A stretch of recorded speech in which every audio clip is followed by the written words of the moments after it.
8, 7, 6, 5, 4, 3, 2, 1, 0.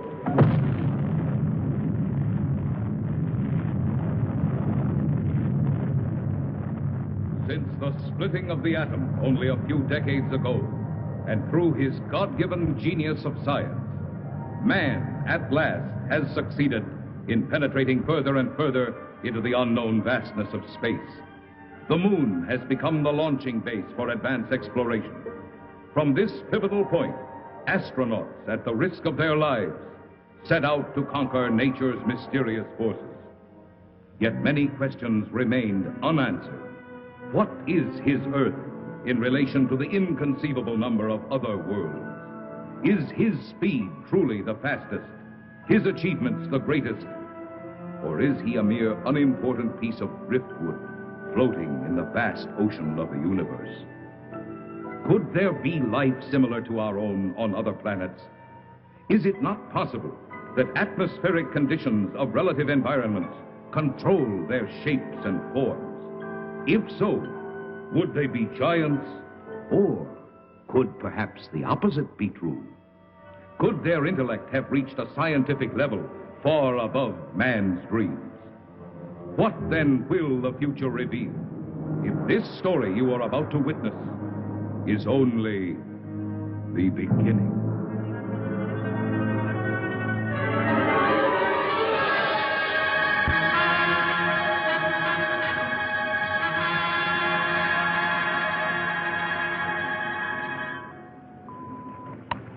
Log entry, Pegasus 3, March 16th, 1980. Captain Leonard, pilot, Lieutenant Webb, navigator. This is the 7th and last day of Space Reconnaissance Research, Flight 361, from United States Air Force Lunar Base 1.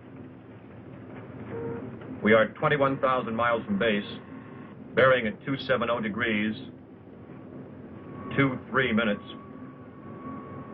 Azimuth at plus 46 degrees, 46 degrees, 50 minutes, ecliptic.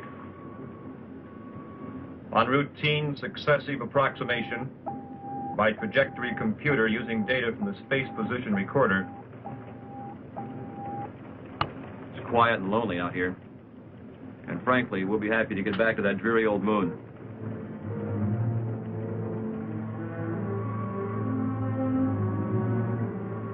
We're almost a degree off trajectory, Captain.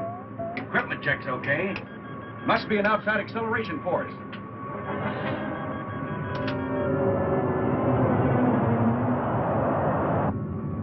Something approaching fast. I'm setting up auto evasive pattern. A large planetoid object is on a direct collision course with us. We are under 11 G's exterior acceleration and have no control whatsoever.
Just incredible.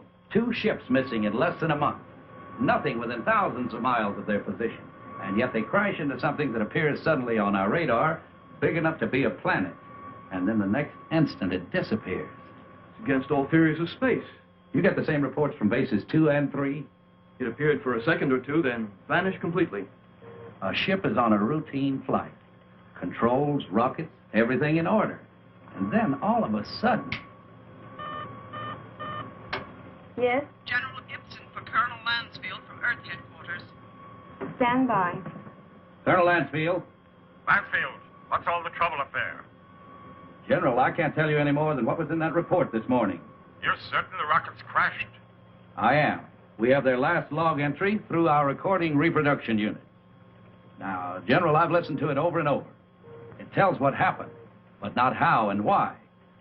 What do you suggest? I don't know, General. No doubt the rocket's destroyed. We don't know what we're looking for.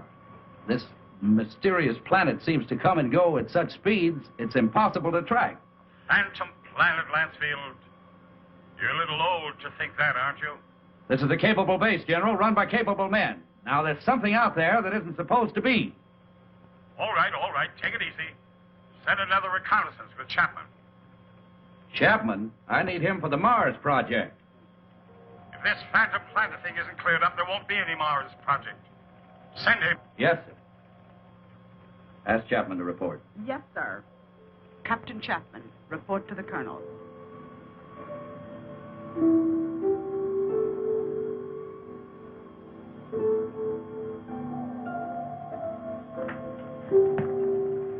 Sir, I've been testing the pressure equipment for the Mars project. Forget about that now, Chapman. You leave tomorrow morning. The General wants someone with your experience. I don't know whether to feel flattered or not. What exactly will I be looking for? A floating space monster? This is no joke, Frank. I wish it were. Sorry, sir. You know how rumors move around the space. Well, it's one of the things we hope that you'll dispel. Well, you're the colonel. I'll take a crack at anything once. And that's about all you'll get, Frank. One crack.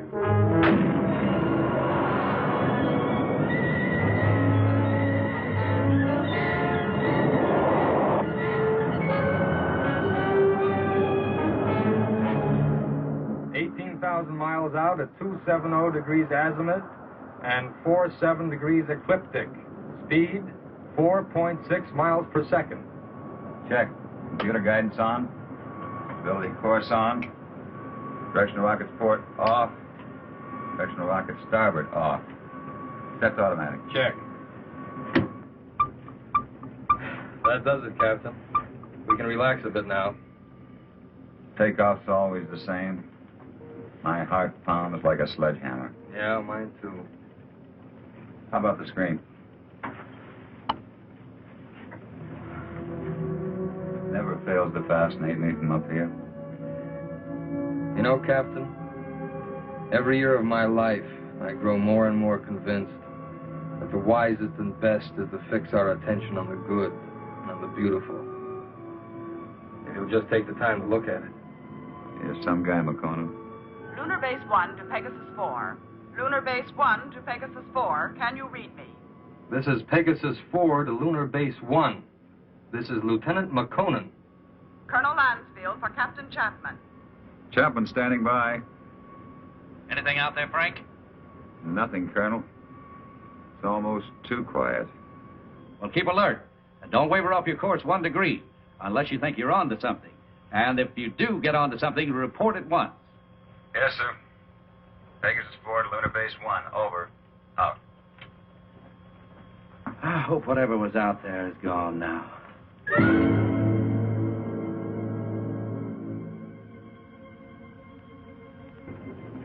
What's our elapsed time from base? 14 hours, 22 minutes, and 30 seconds. You could stay up here another 14 hours and still see nothing. Even 1,400 hours. That's about all we can do, though. Are you sure we're still on course? Why? Well, I have an idea. Turn to 278 degrees azimuth. Hold 47 degrees ecliptic. Yes, sir. Changing course to 278 degrees azimuth, hold 47 degrees ecliptic. Mansfield tells us to charter the same course Pegasus 3 took. Well, that's fine, but I don't think we'll get anywhere.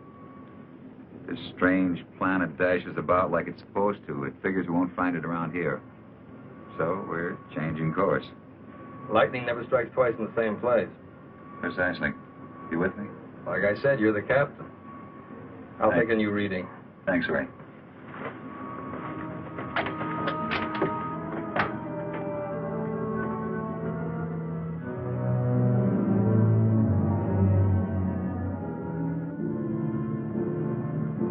You could go nuts out here just waiting for something to happen.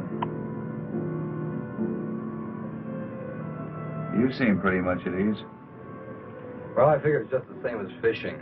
Gotta be patient and wait. Electrostatic meters going haywire. Lunar Base 1 to Pegasus 4. Can you read me? Over. Pegasus 4 to Lunar Base 1. We read you. Over. You are completely off course, Pegasus 4. Check your position immediately. E-computer and spectrometer out. Pegasus 4 to Lunar Base 1. We are aware of being off course. Cannot explain at present. We are entering a heavy magnetic field. Several instruments are out, and I'm afraid others are going. Give us our exact position. Over. Pegasus 4, you're... Cannot hear you, Lunar Base 1. Over. Changing to the manual control. Meteor.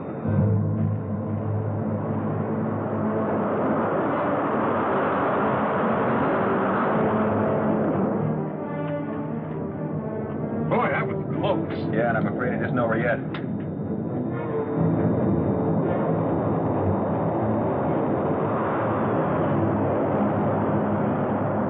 We're on a semi-closing course with them. Screen 1's fading fast. What about the infrared detector? That's out, too. The thing we can do is turn it 90 degrees to the shower's path. More meteors are coming. It's our only chance. That will be to 311 degrees azimuth and minus 12 degrees ecliptic. Here they come. This is it.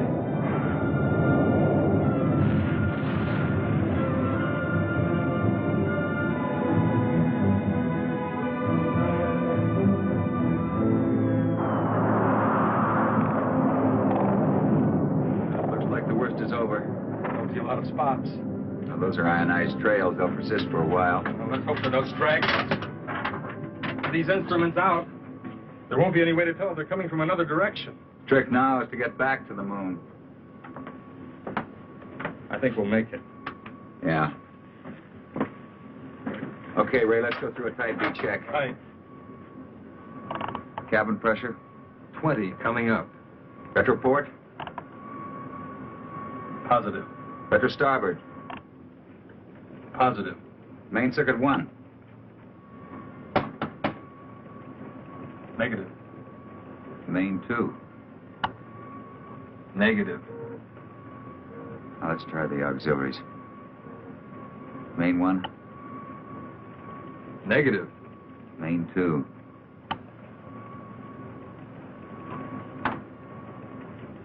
That's not in the circuits.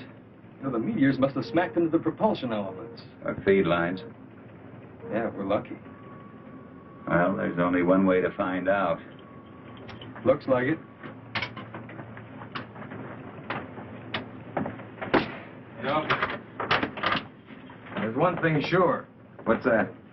They knew what they were doing when they forced us to go through those space drills dozens of times. If I remember correctly, you had a different opinion. They don't rub it in.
like it. The retro rocket feed lines must be cut.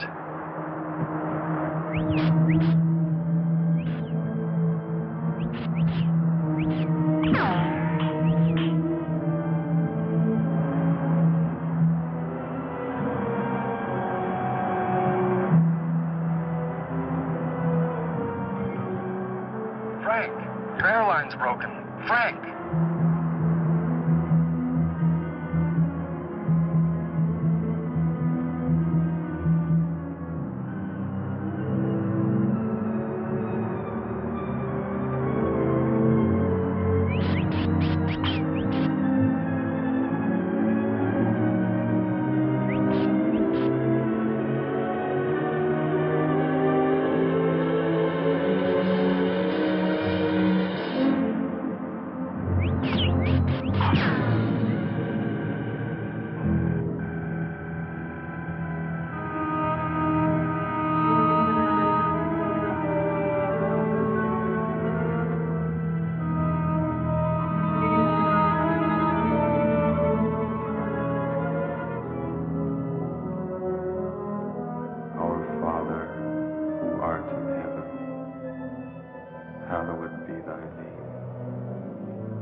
With all respect to the colonel, sir, I don't think it's any use.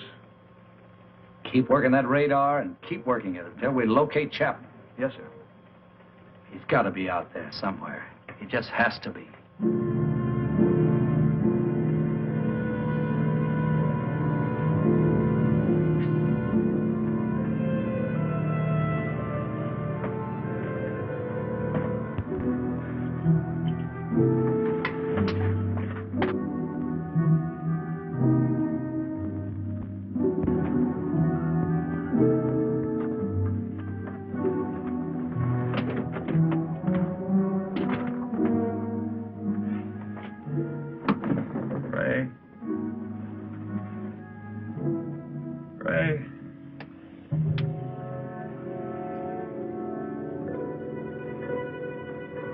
Lieutenant McConnell.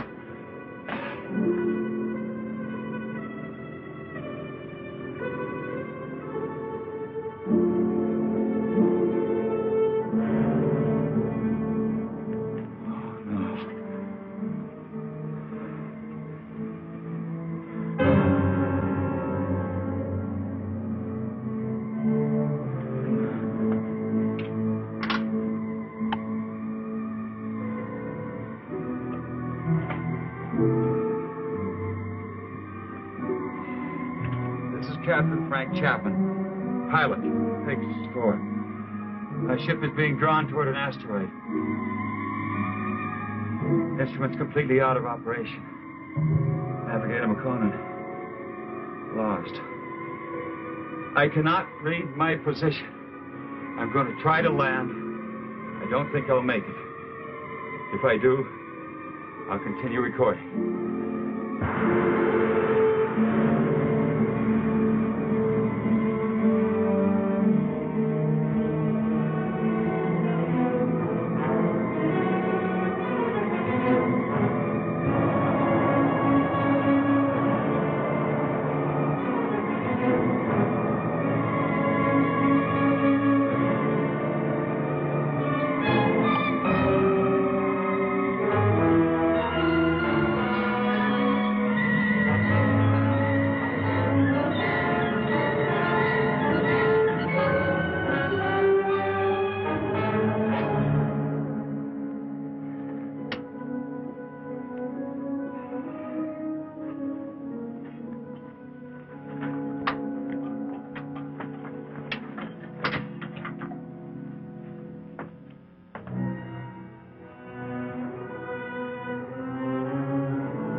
1 to Pegasus 4. Can you read me? Frank, your airline's broken.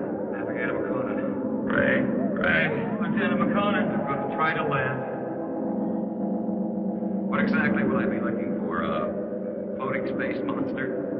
No joke, Chaplain. I wish it were.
Size?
He should stand trial. We must take him to Cecil.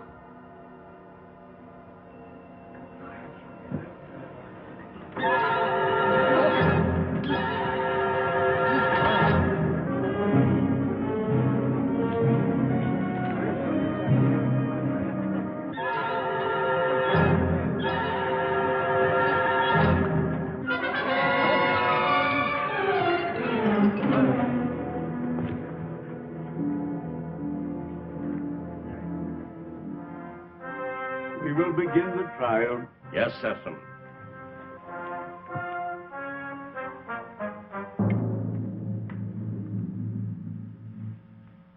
Thank you, Cecil. Bring in the jurors.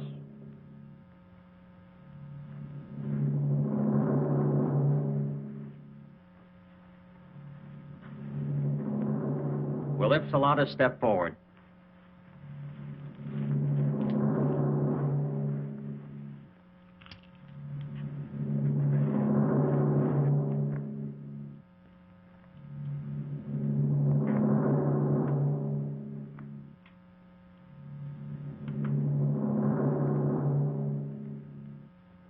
Call the prisoner. Bring in the prisoner.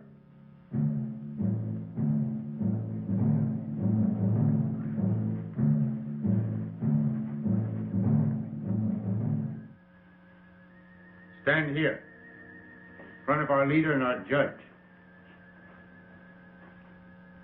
Is the prisoner from another world ready to hear the charges against him? Charges? What charges? I will ask the questions. Are you ready to stand trial? It seems I have no choice. First, I want to know what I'm charged with. We'll let you know in time. What are you called? Chapman. Frank Chapman. What is your occupation in the world from which you come? I'm a captain in the Air Force of the United States, a country on Earth, Space Exploration Wing. But you must know about us.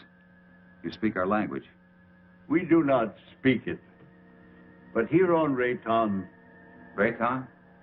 Yes, Rayton, the name of our planet. Here we are able to translate all languages through voice tone waves. Why all these explanations? Let us go on with the charges. You're right, Aaron. This is no time for explanations. Man from Earth, you are accused of causing injury to one of our people. I thought I was being attacked, and I defended myself. I didn't want to come to your world. I lost control of my ship. It was like being pulled toward your planet by an enormous gravitational force. You were, when you came into our path of travel. Path of travel? Phantom Planet. We managed just in time to control your landing by releasing the pressure in our space warp. I don't understand. There are many things you will not understand here. Maybe in time you shall. In time? That is correct.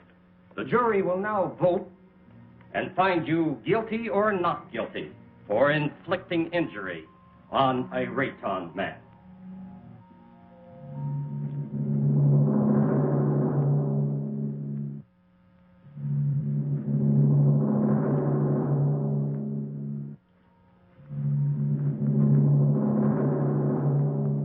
The verdict, Judge.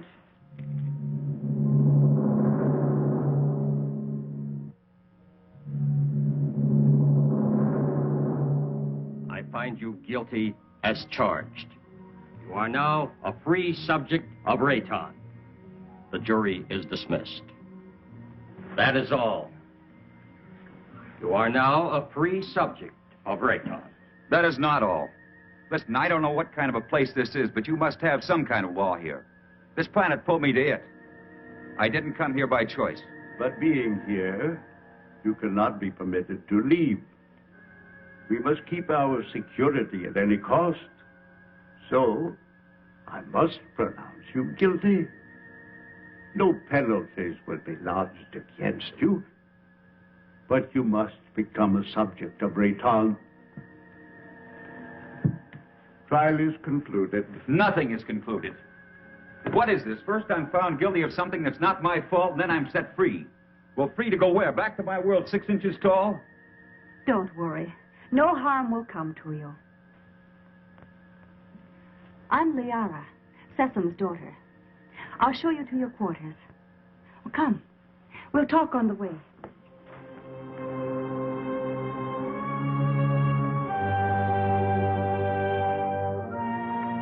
What has happened to me? You mean your size? Well, our atmosphere, together with some acceleration from our gravitational control, has reduced you to normal. Normal? Normal for us. You see, everything here is in proportion to our planet's size. We know several worlds that have creatures larger or smaller according to the size of their world. Do you feel any different? No, but it's not exactly funny to think that someone on Earth could carry me about in their pocket. Oh, that would never happen. The oxygen in your atmosphere would restore you immediately to your regular size. But either way, it wouldn't matter. You'll never see your world again.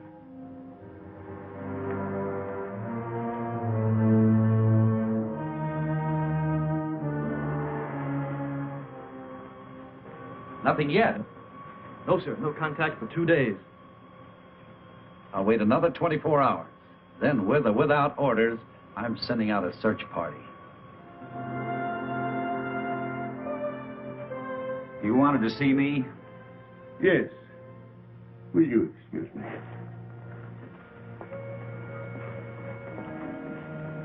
We must talk about your future. Your future on Rayton. My future on Rayton? I want to talk about getting back to my world, back to Earth. I'm afraid that is impossible. You might as well accept your fate of being one of us. Being one of us, you must be productive in one way or another. Well, what is it you want me to do? You must help us to keep spaceships from your world from landing here. But that's my only hope of getting back.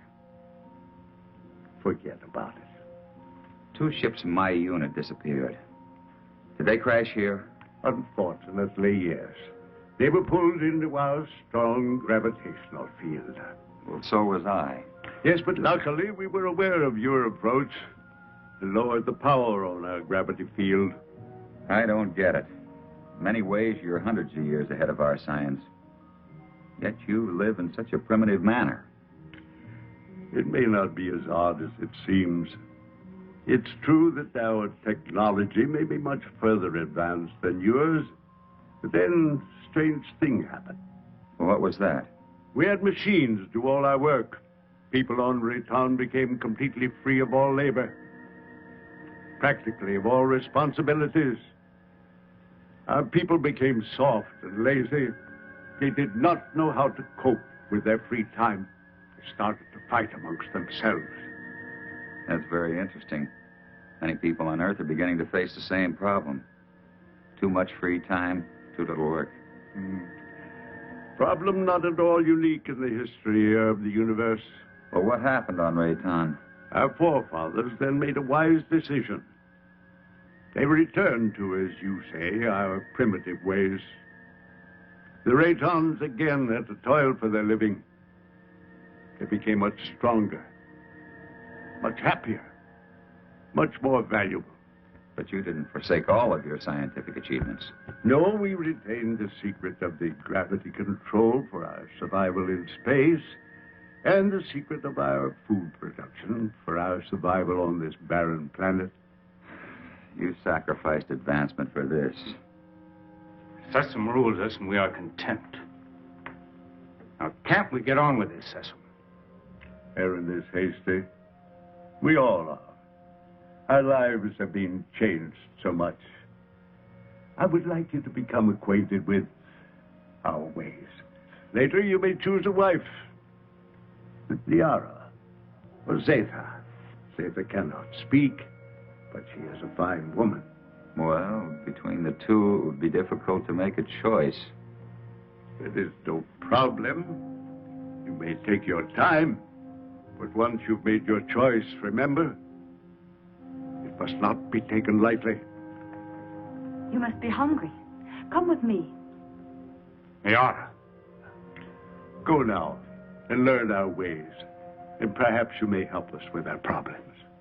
You can decide about this later. Now you need to eat and rest.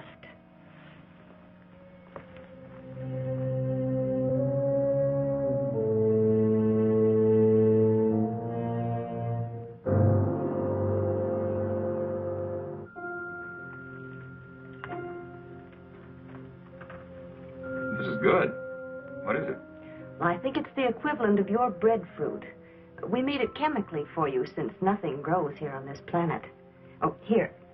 Drink this. It's good for you and it'll help to make you rest. You need it. You say nothing grows here. Well, then how do you exist? Well, our bodies are so constructed that we need very little food because of the air we breathe. Feeling better now? I hope so. Yes. But I'd like to get out of here.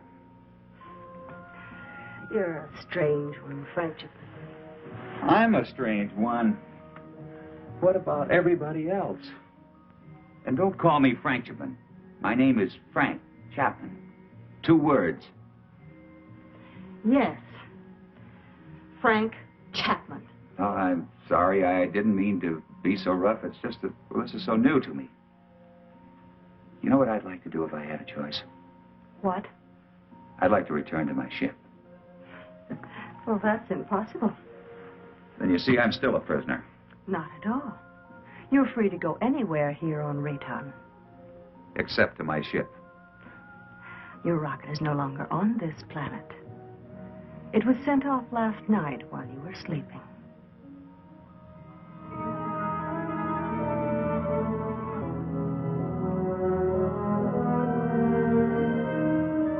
I cannot read my position. I'm going to try to land. I don't think I'll make it. If I do, I'll continue recording. This is Captain Frank Chapman, pilot, Pegasus 4. My ship is being drawn toward an asteroid. Instruments completely out of operation. Navigator McConan.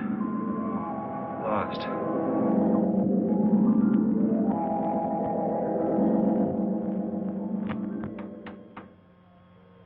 Sir, unidentified object on screen.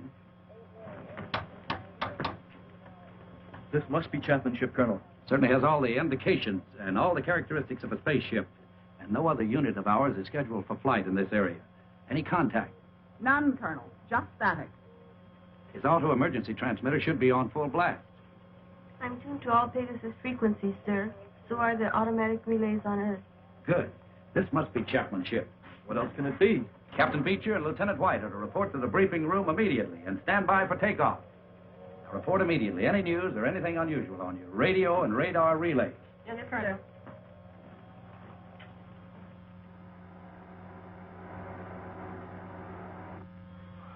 The rescue ship is in the countdown phase, sir. They're waiting for your final operation orders. Put me through to the captain of the rescue ship on launching. Beecher, this is Lansfield. Yes, Colonel. Beecher, your final instructions are being teletyped on your recorders. Yes, sir. As you know, something unusual must have happened to Chapman and McConan. And I don't mind telling you that it's of greatest importance to space travel that we find out exactly what happened to these two men. So blast off, and good luck. We'll do our best, Colonel.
Try to land. I don't think I'll make it. If I do, I'll continue recording. This is Captain Frank Chapman, pilot, Pegasus 4. My ship is being drawn toward an asteroid. Instruments completely out of operation. Navigator McConan. Lost. Pegasus 4 to Lunar Base 1. Pegasus 4 to Lunar Base 1. This is Captain Beecher, over. Lunar Base 1 to Pegasus 4. We read you, Captain Beecher. Good work. Stand by for Colonel Lansfield. Beecher, how are they? They're not. I mean, there's no one on board. There isn't a sign of life. Two men just don't get up and walk off a rocket in the middle of space? No, sir. Then what the devil?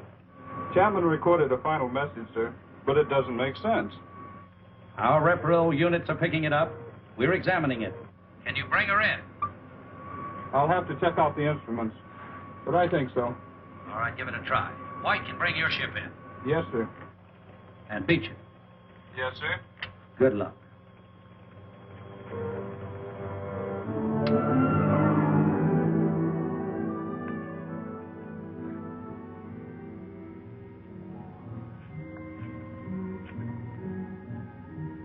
I can't work under these conditions.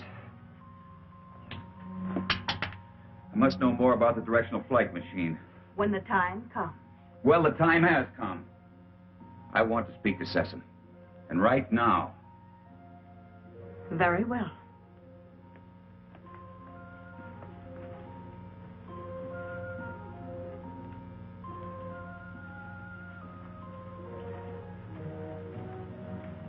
Father, Frank Chapman wishes to speak with you. Do you want to talk about Liara? That isn't what I came here to discuss. My work has reached a stage and I need to know more about your gravity control. It is too soon. Now, how do we know he's not a spy for the Solarites? You are too distrusting, Heron. All right. You may see it.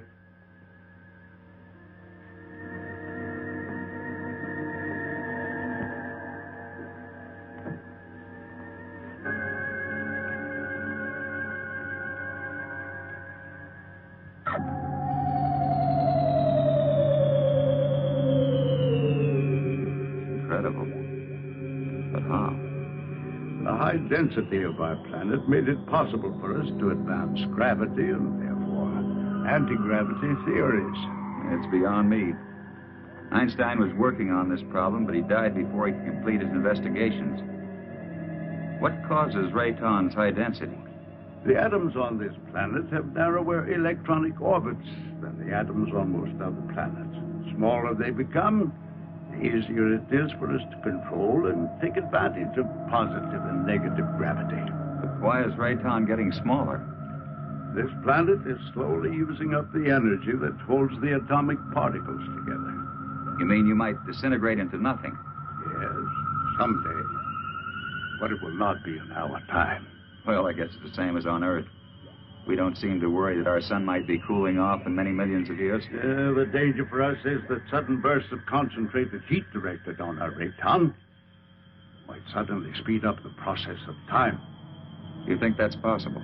We have enemies who want our knowledge of gravity and who know our weakness. You're expecting an attack? When you have enemies, you always expect an attack.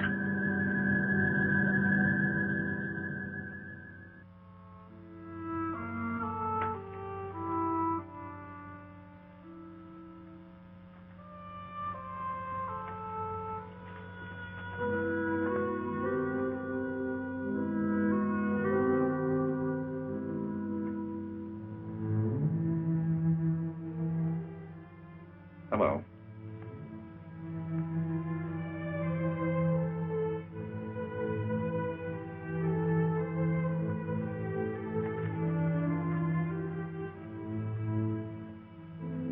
I'm going to take a walk. Could you join me? Come on.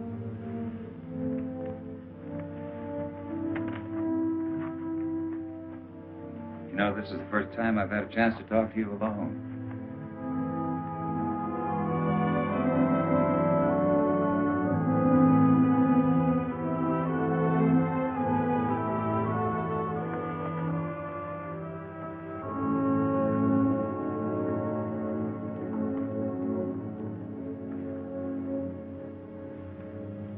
How is it you're more different than the others?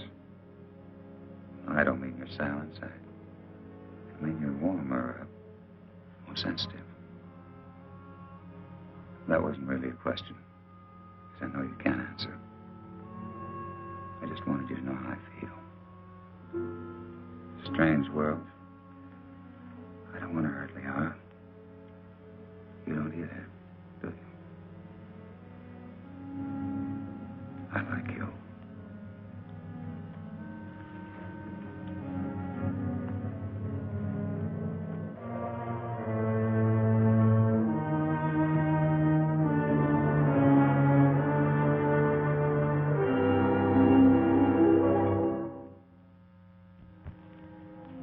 have charges to make against the Earthman Chapman.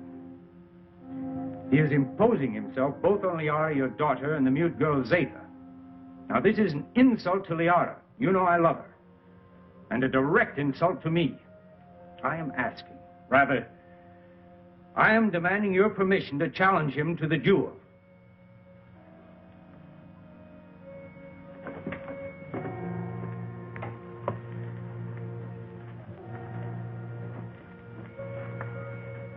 You sent for me? Yes. I have reports about you that are not good. That you're causing much trouble. What am I supposed to have done now? You are forcing your attentions on Liara, and then on the mute girl Zeta. That's not true. Why don't you ask them? He lies. Silence. Is it true? Has he forced himself or his attentions upon you? Why would she admit it? Perhaps she's afraid of him. Being mute, she's unable to defend herself. Maybe she's protecting me. Listen, I'm not going to be put on trial or questioned by you or anyone else for something I haven't done. You know, buddy, I don't like you. Maybe it's a carryover from Earth and not good taste, but I'd like to hang one on you. Chapman, Aaron has challenged you to the duel of Rayton. Do you accept his challenge? A duel for what? What kind of a duel? This guy doesn't look very honest to me. A duel of bravery.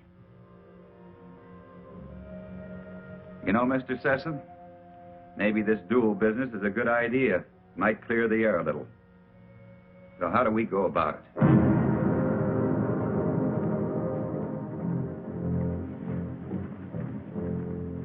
Aaron, you know the rules for the duel of Rayton. But for him, I'll have to explain and show the results. Chapman, come here. Those are gravity plates that we've had placed here. Their intensity is so high that any object or any person placed on any one of them would immediately disintegrate. Here, let me show you.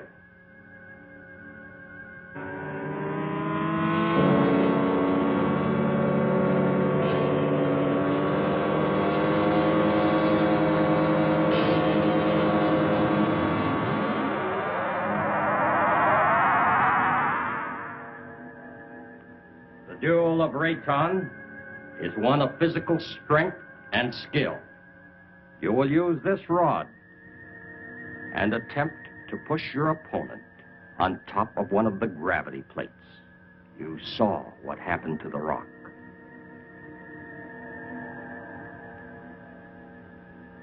Get ready.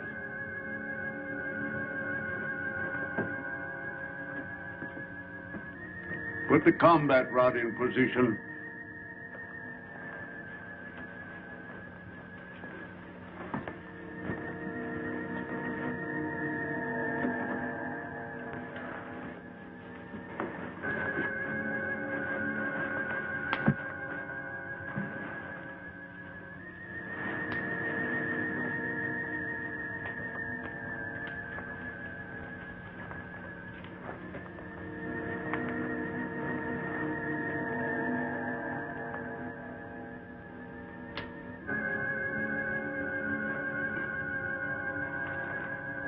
At my signal, you will start the duel.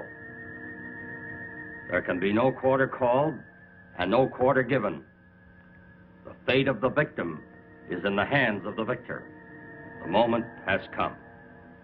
At my light signal, you will proceed.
pity you.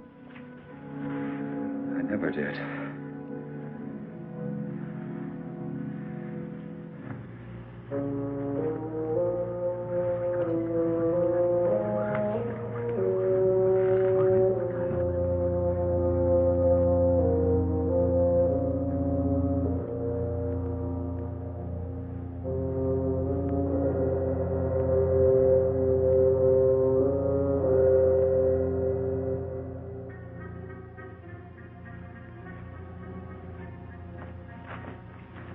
Why didn't you kill him? I didn't want to. I don't believe in it. In this case, killing him would have accomplished nothing. But Heron wouldn't have shown you mercy. He'd have killed you because he wants me. But I don't love him. I love you. If you'd felt anything for either one of us, you could have stopped this duel. What? You know what I think?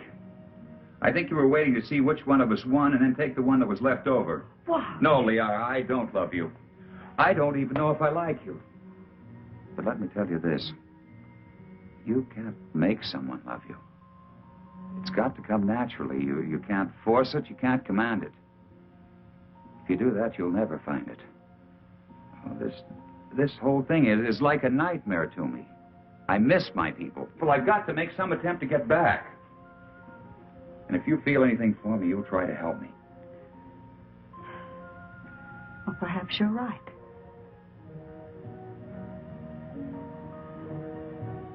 Maybe I can help you.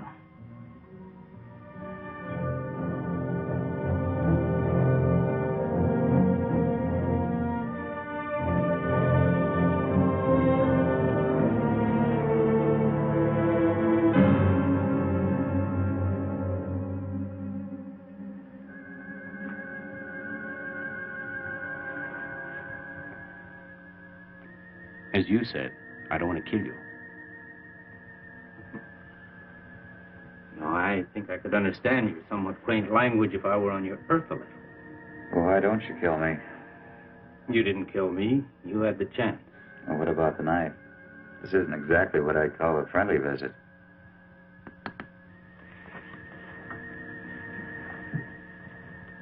You help me. I have a plan whereby I might help you to leave our planet. Perhaps it will work. I don't see how this is possible. What about my size? I inspected your giant suit. And the oxygen tank holds air from your own world. Now, isn't that right? Yes, of course, but why? No, never mind that. It's not important. You see, the whole plan is based on the theory that your people are searching for you. Now, I must get you back before they attempt to find you here. I know they've been searching and will eventually zero in on this planet. I think I can get you back in time. Yes, but you're doing this because of Liara, aren't you? Yes, I am. I'm in love with her. I don't think she loves me yet, but perhaps with you gone, she will see things in a more realistic light in time. Well, how can we get my suit into the open? I have some men I can trust. Incessant? No. You must never know. Otherwise, we both will be put to death. 2 nights a week, I'm alone. In complete charge of the master control center. Can one man handle it? Yes. And on one of those nights in the near future, while Sesame's sleeping, I will maneuver Raytown within a distance of your Earth's moon. You think they'll be able to see us? Precisely. They will investigate and find you.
Give up so easily.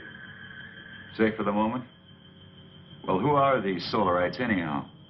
They're from a sun satellite. For generations, they've been after our universal gravity control because they want to avoid being pulled into the sun. If we don't stop them, they'll eventually attack your Earth. Liara, show him the prisoner. Prisoner? Come.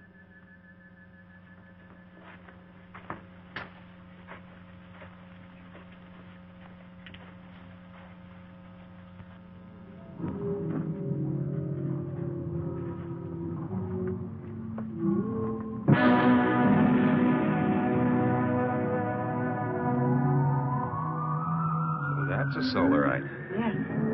He was captured during the last war. The only one of their monsters that didn't die in the attack.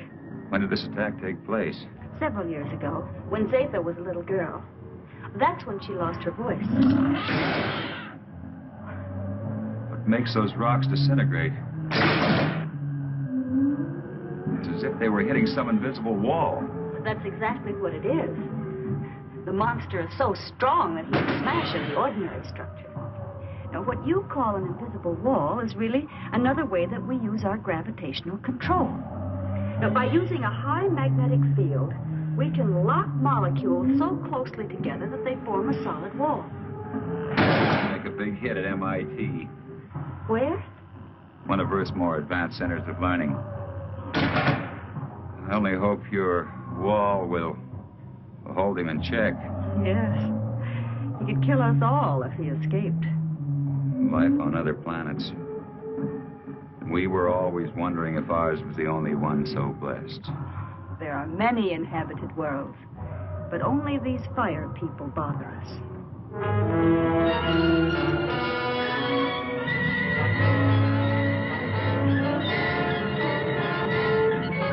We have been sighted by the enemy. They are forming a concentrated attack, pattern 6, vernier index 1-2. 6? They never attacked on that one before.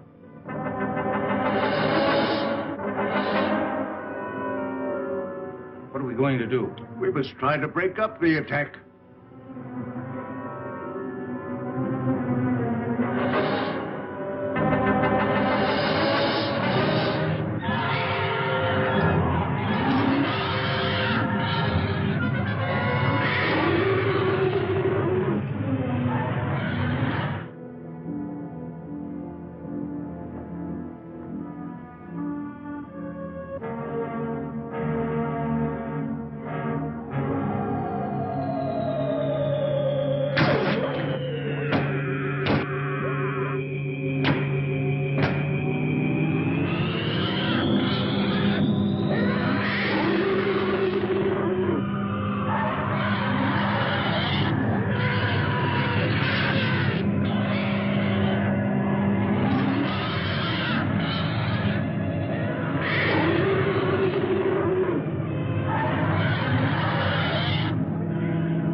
Fantastic.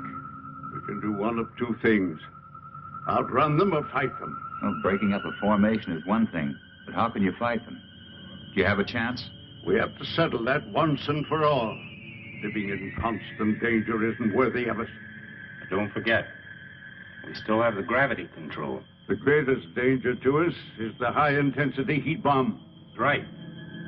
They have enough concentrated heat to blow up our planet instantly. What would you do? I would fight. And you? Fight. Right. That's exactly my decision. Prepare for battle. Sharp acceleration for attack position.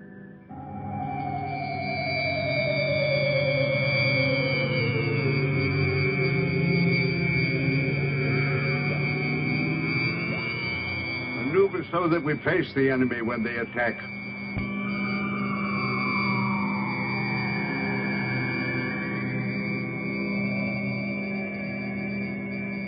Aaron, alert our units to be ready for frontal attack. All units, Prepare for frontal attack.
Activate the gravity curtain.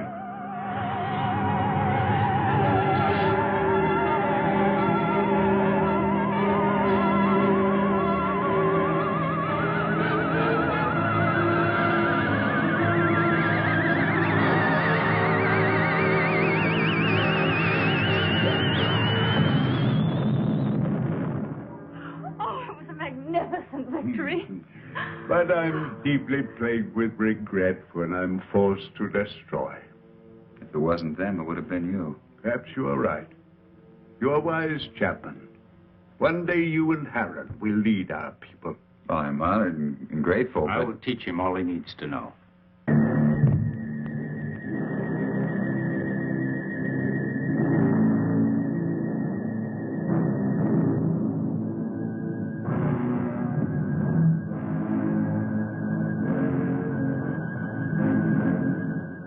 Where's Zeta?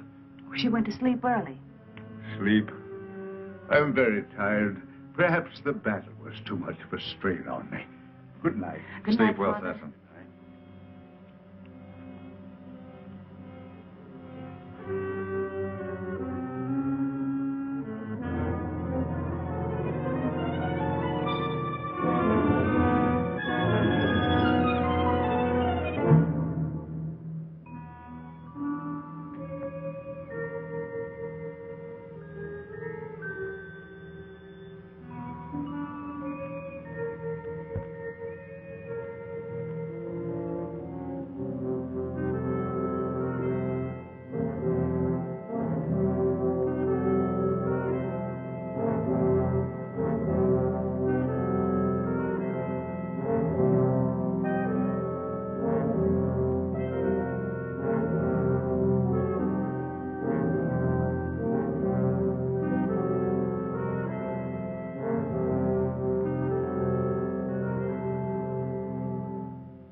think it was a solarite. Are you all right? What happened? I don't know. Was it the solarite? Did you see him? It was terrible.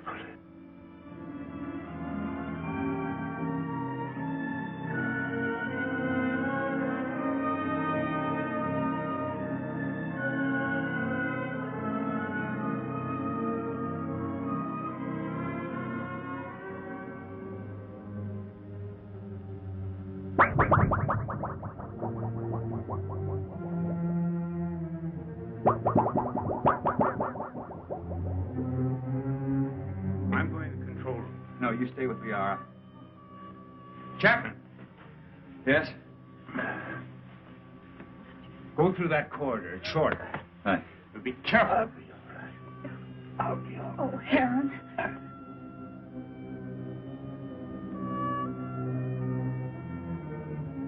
Zeta, are you all right?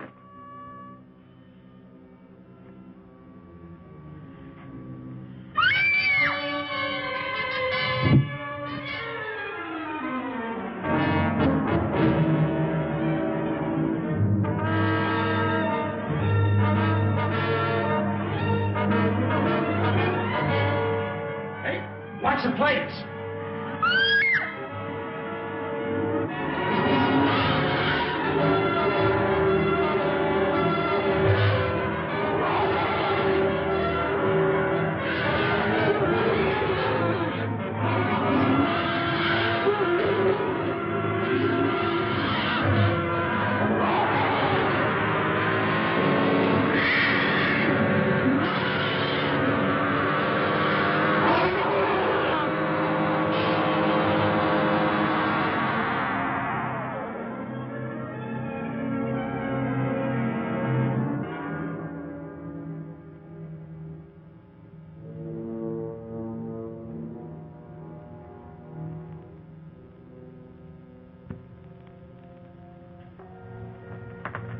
How's Sessom? It will be all right. Liara's with him. I'm glad. You still wish to return to your world? Yes, but... Well, then tonight's the best time.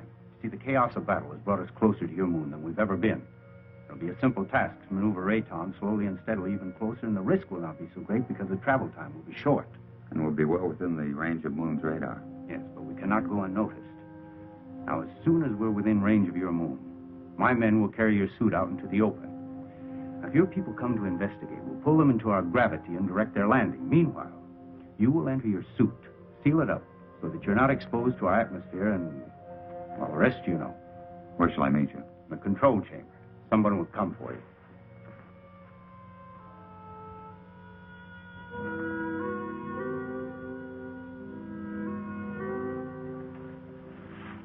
Zeta. It's you. Yes, Frank Chapman. But you can talk.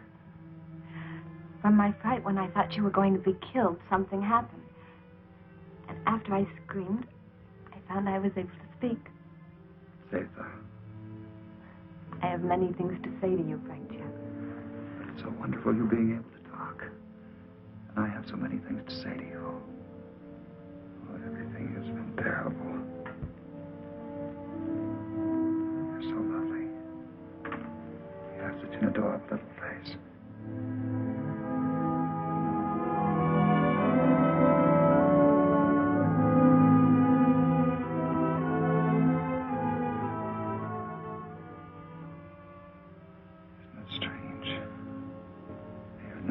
I've found perhaps what I've been looking for all my life. And I must leave. Although everything within me wants to stay. It's my solemn duty to leave. You understand that, don't you? Frank Chapman, I've been in love with you since the first time I saw you. And I've never been able to speak a word of it until now. As I know, my love for you is so strong. So, I also know that you will leave. I must leave.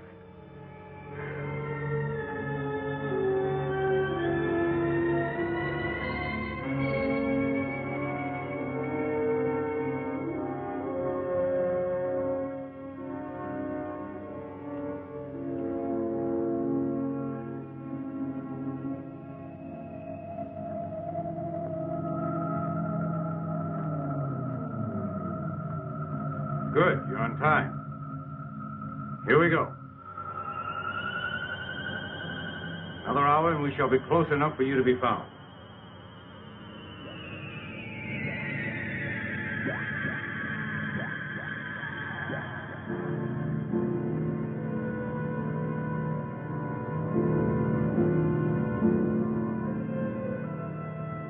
Lunar Base 1 to Rocket Ship 380. Over. This is Rocket Ship 380 to Lunar Base 1. Over. Radar has just picked up a giant asteroid. Identity unknown. Cannot find any record of it in the space charts. The Phantom Planet. Give us exact position of asteroid. 9 degrees in northern cluster field, and I have an order from Colonel Lansfield. You are to land on this asteroid and send White to investigate. I hope you will find happiness back with your people. You would be my happiness. Here or there. Frank Chapman, please. You must take the stone. It will be a good luck charm. Hold on to it. It will help you to go back safely to your people. Keep it. And remember my love. Yes, Zeta. I'll keep it forever. Just confirmed it. A rocket similar to yours is heading in our direction. I hope it won't crash. Don't worry. I have the best man on gravitation control. And I have another man who's coming to help me turn on the oxygen tanks as soon as you're in your suit. Thank you, Han. You know, we've become friends here. Good friends. We would have become friends anywhere. Your planet or my Earth. I wish you and Liara much happiness.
Chapman.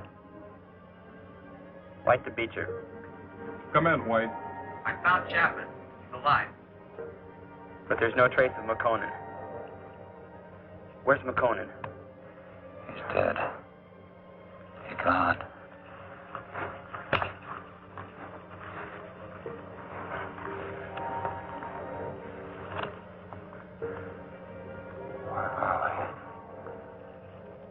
Where are they? Where are the others? Where's who? Zeta. What are you talking about? Jason. Helen. Come on, let's get back to the ship.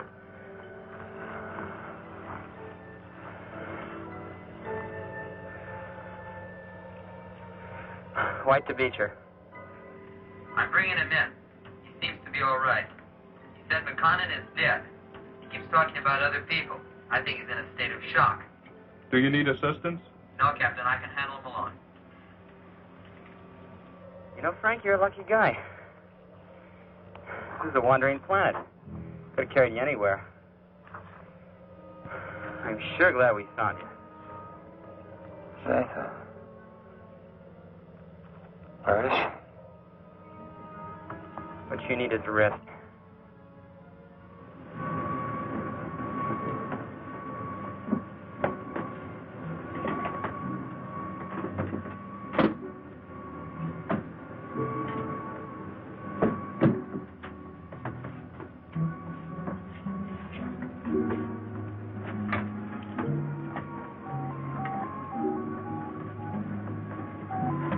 Prepare for immediate takeoff.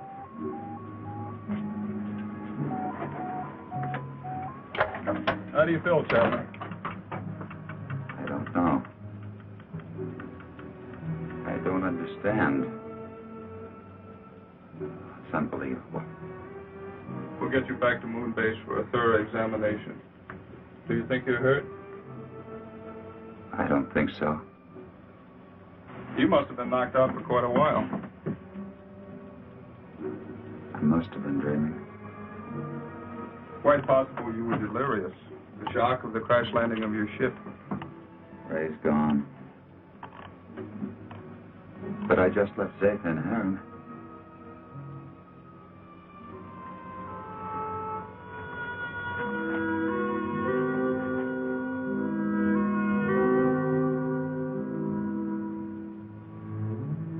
She had such an adorable little face. All rockets ready for firing. Stand by for countdown. The gravity of this planetoid is very strong. We'll need every bit of thrust for our takeoff. Don't worry. I know we're gonna make it. Start your countdown.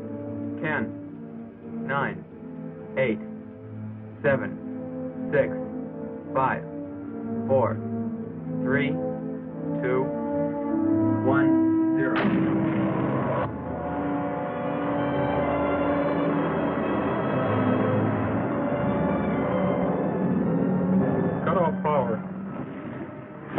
Power off. Rear screen. Rear screen.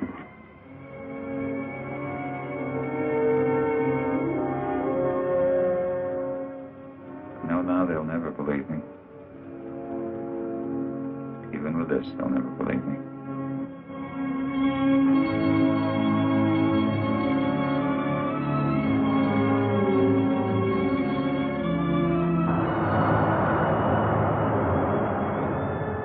What then will the future reveal?